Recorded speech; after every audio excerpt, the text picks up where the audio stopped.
வெற்றிவேல் முருகனுக்கு அரோகரா. முருக பக்த மெய்யன்பர்களே, வருகின்ற தைப்பூச திருநாளில் பால் குடம் எடுக்கும் அன்பர்கள் உங்களுடைய கோரிக்கையை நிறைவேற்ற முருகனுடைய பரிபூர்ண அருள் வேண்டும். அதற்கு உங்களுடைய விரதம் மிக முக்கியம்.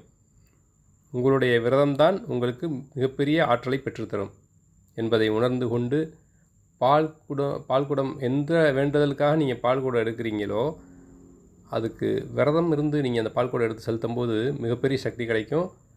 அந்த விரதத்துக்கு அவ்வளோ ஒரு பவர் உண்டு. விரதங்கிறது எத்தனையோ வகை இருக்குது.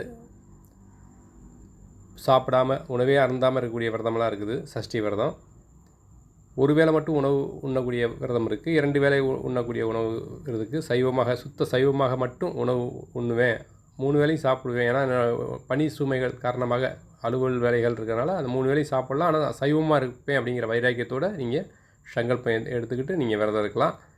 அப்படி அந்த விரதத்துக்கு நாட்களையும் கணக்கு பண்ணி நீங்கள் முடிவு எடுத்துடணும். 21 நாள் விரதம் இருக்க போகிறேன் அப்படின்னு சொல்லி சங்கல்பம் பண்ணிவிட்டு இறைவன் சன்னிதானத்தில், அம்பாள் சன்னிதானத்தில் அல்லது சிவன் சன்னிதானத்தில் அர்ச்சகர் மூலியமாக கையில் காப்பு கட்டிக்கிறங்க. காப்பு கட்டிட்டு அதிலிருந்து நீங்கள் எந்த மாதிரி விரதங்கிறத முன்னாடியே டிசைட் பண்ணிடுங்க, முடிவு பண்ணிடுங்க.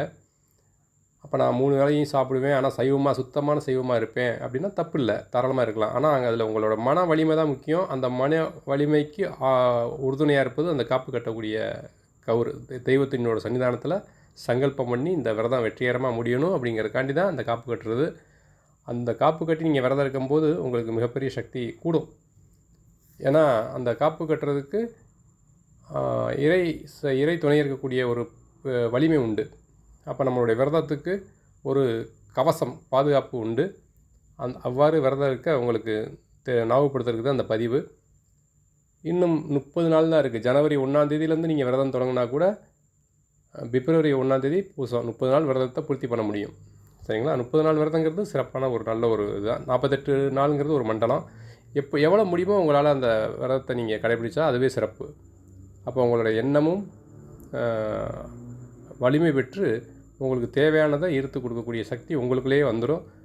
அப்போ நீங்கள் அந்த பால் குடத்தை கொண்டு முருகனுக்கு சமர்ப்பிக்கும் போது அந்த கந்தன் அருள் பரிபூர்ணமாக உங்களுடைய கோரிக்கையில் விரைவில் நிறைவேற்றக்கூடிய சக்தி உருவாகும். அதனால் உங்களால் முடிந்த நாள் 21 நாளோ 11 நாளோ அல்லது 6 நாள் கூட இருக்கலாம். அந்த 6 நாளும் நீங்கள் சங்கல்பம் பண்ணிவிட்டு தெய்வ சன்னிதானத்தில் கையில் காப்பு கட்டிட்டு உங்களுடைய விரதத்தை பூர்த்தி பண்ணி வெற்றியடைய வேண்டும் என்று இந்த பதிவு. வெற்றிவேல் முருகனுக்கு அரோகரா.